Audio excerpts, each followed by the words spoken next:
नमस्कार दोस्तों, एक बहुत प्यारा देवी गीत प्रस्तुत कर रहे हूँ। अगर गीत आप लोगों को पसंद आए तो गीत को लाइक कीजिएगा, शेयर कीजिएगा और चैनल को सब्सक्राइब कीजिएगा। तो आइए सुनते हैं इस प्यारे प्यारे गीत को। अम्बे नाम वाले गीतिया हजार होई हो, हजार होई। मैया कब दर्शनवा तुहार होई, मैया कब दर्शनवा तुहार होई, मैया कब दर्शनवा तुहार होई। अष्टभुजाधारी ओ अम्बे भवानी, दुनिया में मशहूर तेरी कहानी। अष्टभुजाधारी ओ अम्बे भवानी, दुनिया में मशहूर तेरी कहानी। भगत तेरा जगत में महान होई हो, महान होई।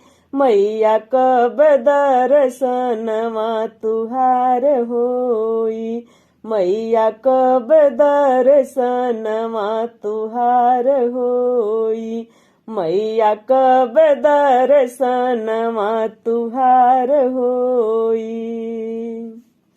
ओ शेरावाली दयाधारी अम्बे, मुझ पर कृपा कर दो माता जगदम्बे।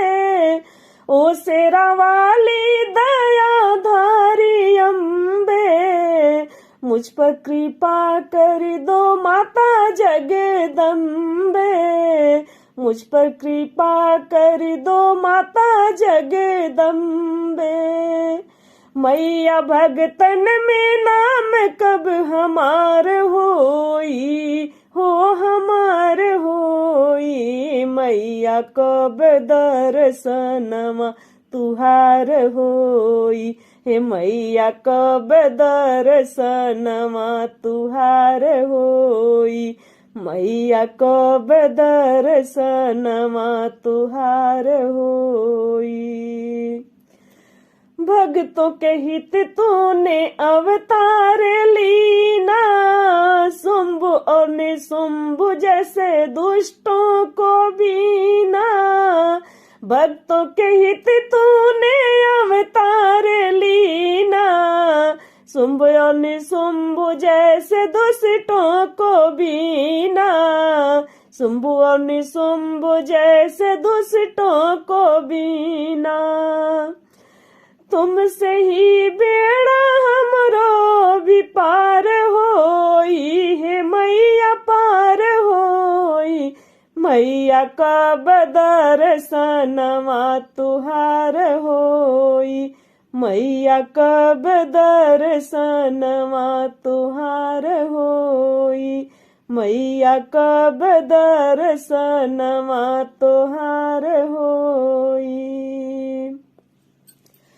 हम पर पड़ी विपदा है मैया भारी, हम पड़ी विपदा में है मैया भारी।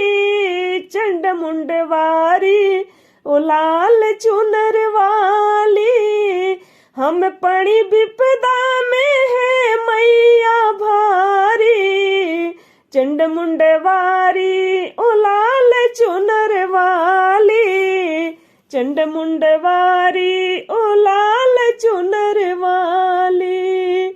हमरे ओरिया नजर कब तुहार होई, कब तुहार होई। मैया कब दर्शनवा तुहार होई, मैया कब दर्शनवा तुहार होई।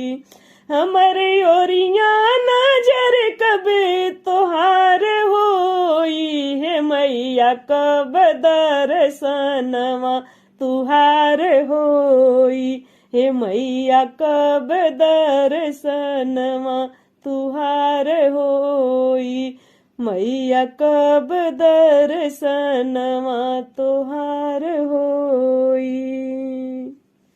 बहुत बहुत धन्यवाद दोस्तों गीत पूरा सुनने के लिए। और अगर गीत पसंद आए तो गीत को लाइक कीजिएगा, शेयर कीजिएगा और प्लीज चैनल को सब्सक्राइब जरूर कीजिएगा। बहुत बहुत धन्यवाद।